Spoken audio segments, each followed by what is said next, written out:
And the story of Vladimir, a Ukrainian soldier who had to experience firsthand the horrors of war, shows the harsh realities faced by Ukrainian soldiers on the battlefield, as they are sent unprepared and on missions from which they have no hope of coming out alive.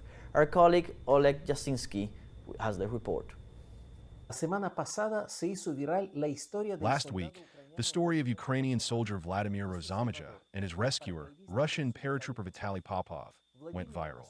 Vladimir, in his 40s, was literally hunted down and taken to the front against his will, like thousands of other ordinary Ukrainians. This is not an exception in today's Ukraine, but neither is it an exception that a Russian soldier, risking his life, provides help to his wounded enemy, as Vitaly did. In history, there are many cases when Russian soldiers have taken pity on their enemy and helped them. There are also cases when a wounded Ukrainian soldier is rescued. There are deep and special meanings in this. We are one people, Ukraine, Russia. The Ukrainian soldier did not expect a humane attitude towards him, because he was brought up in propaganda conditions, in which they say that Russians are not people and they hate Ukrainians, for example.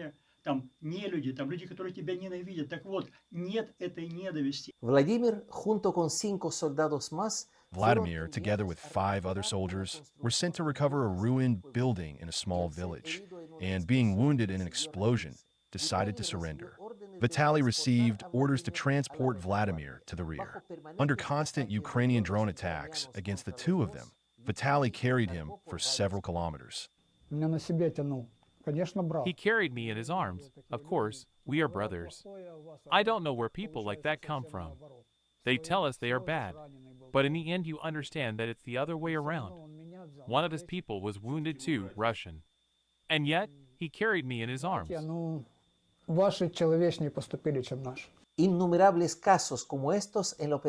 Countless cases like these in the special military operation tell us that, despite all the pain of war and all the hatred that has been instilled between the sides, there are values that are stronger, and this will be the real triumph for these two peoples.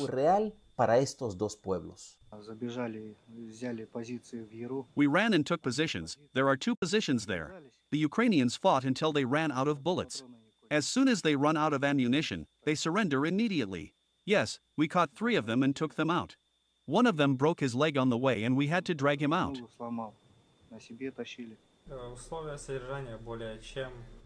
The conditions we have here are very good. We have mattresses, blankets. They feed us well. They don't beat us or humiliate us.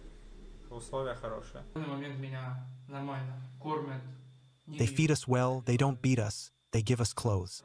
Nothing terrible happens here. It's better to surrender. I would not want to be exchanged.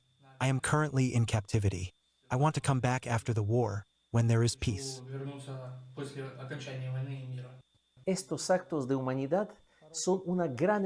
These acts of humanity are a great hope for many servicemen, as well as civilians, who are in the conflict zone. When the soldiers of one side show compassion and desire to save the enemy, even in such complicated situations, their spirit really becomes invincible. It is not a war against the Ukrainians, it is a struggle to liberate them from Nazism. Oleg Jasinski, teleSUR.